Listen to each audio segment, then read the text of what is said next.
Hi అండి, అందరికీ నమస్కారం. Welcome back to Eedhans creatives.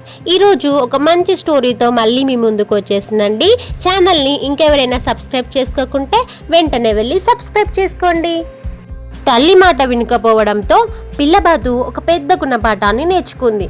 ఇంతకీ తల్లి చెప్పిన మాట ఏమిటి? అసలు ఆ పిల్లబాతు ఎందుకు వినలేదు? తెలుసుకోవాలనుకుంటే ఫుల్ స్టోరీని ఒకసారి చూసేయండి. స్టోరీ నేమ్ వచ్చేసి అమ్మ మాట. అనగనగా ఒక అందమైన అడవి ఉండేది. ఆ అడవిలో రకరకాల జంతువులు, పక్షులు చాలా సంతోషంగా జీవించేవి. ఆ అడవికి దగ్గరలోనే ఒక పెద్ద నది ఉండేది. ఆ నది ఎప్పుడు స్వచ్ఛమైన నీటితో కలకలలాడుతూ ఉండేది. ఆ నది ఒడ్డున పెద్ద చెట్టు ఉండేది. ఆ నది పక్కన ఒక తల్లిబాతు తన చిన్న పిల్లబాతుతో కలిసి జీవించేది. తల్లిబాతు చాలా కష్టపడేది. రోజు ఉదయమే పిల్ల కోసం ఆహారాన్ని తేవడానికి నదికి వెళ్లి చేపలను తీసుకొని వచ్చేది. పిల్లబాతు చాలా బద్ధకస్తి. తెచ్చిన ఆహారాన్ని మంచిగా తినేసి పడుకునేది. ఏ పని చెప్పినా చాలా ఆలస్యం చేసేది. నీటిలో తన ప్రతిబింబం తానే చూసుకుంటూ ఉండిపోయేది. ఎగరడం, తిరగడం తప్ప ఇంకో పనేమీ ఉండేది కాదు.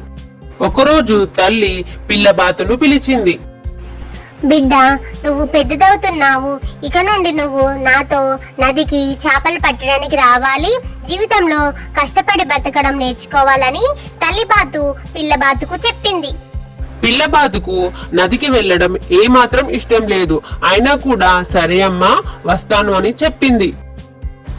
అలా ఇద్దరు కలిసి నదికి చేపలు పట్టడానికి బయలుదేరారు.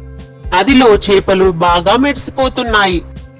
నువ్వు ఇక్కడే ఉండు తల్లి, నేను నదిలోనికి దిగి చేపలు పడతాను. నేను ఎలా చేపలు పడుతున్నానో నువ్వు శ్రద్ధగా చూడు అంటూ తల్లిబాతు పిల్లబాతుకు చెప్పి నీటిలోనికి వెళ్ళింది. తల్లిబాతు నీటిలోనికి దిగి చాలా ఓపికతో ఒక్కొక్క చేపను చాలా చాకచక్యంగా పట్టింది. కానీ పిల్లబాతు మాత్రం నీటిలో తన ప్రతిబింబం తాను చూసుకుంటూ, గెంతుకుంటూ, ఎగురుకుంటూ, అలాగే సీతాకోక చిలుక వెంబడి పరిగెత్తుతూ సమయాన్ని వృధా చేసింది. కొద్దిసేపటి తర్వాత తల్లి కొన్ని చేపలు తెచ్చి పెట్టింది. నువ్వు ఇవి చక్కగా తినేసి నేను వెళ్ళి కొన్ని చేపలు తినేసి వస్తాను అని చెప్పి మళ్ళీ తల్లి నీటిలోనికి వెళ్ళింది. పిల్లబాతు మాత్రం ఆ చేపలను తినకుండా బుట్టలో వేసుకొని ఉండిపోయింది. తర్వాత సీతాకోక చిలుక కనిపించగానే దానితో ఆడడం మొదలుపెట్టింది. ఇంతలో అక్కడికి కొంగ వచ్చింది. బుట్టలో ఉన్న చేపలను చూసి మంచిగా అన్ని చేపలను తినేసింది. చేపలు మొత్తం తిన్నాక అక్కడి నుంచి ఎగిరిపోయింది. అది చూసిన బాతు పిల్ల ఏడవడం మొదలు పెట్టింది. అంటూ ఏడవసాగింది. ఏదో ఏడుపు వినిపిస్తుందని గమనించిన తల్లిబాతు వెంటనే వెనుకకు తిరిగి వచ్చింది. అయ్యో, నా బిడ్డకు ఏమైంది? ఎందుకు ఏడుస్తుంది అంటూ కంగారుగా వచ్చింది. ఏమైంది తల్లి? ఎందుకు ఏడుస్తున్నావు చెప్పు. ఎవరైనా ఏమన్నా అన్నారా? ఎందుకు ఏడుస్తున్నావు అంటూ తల్లిబాతు తన బిడ్డను అడిగింది.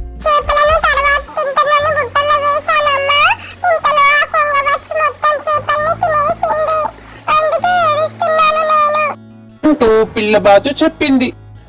చూసావా బిడ్డ, ఎప్పటి పని అప్పుడే చేయాలి. తినమన్నప్పుడు తినలేదు. జాగ్రత్తగా ఉండాల్సింది.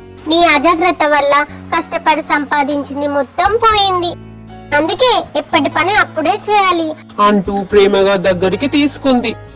పిల్లబాతు తన తప్పును తెలుసుకొని తలదించుకుంది.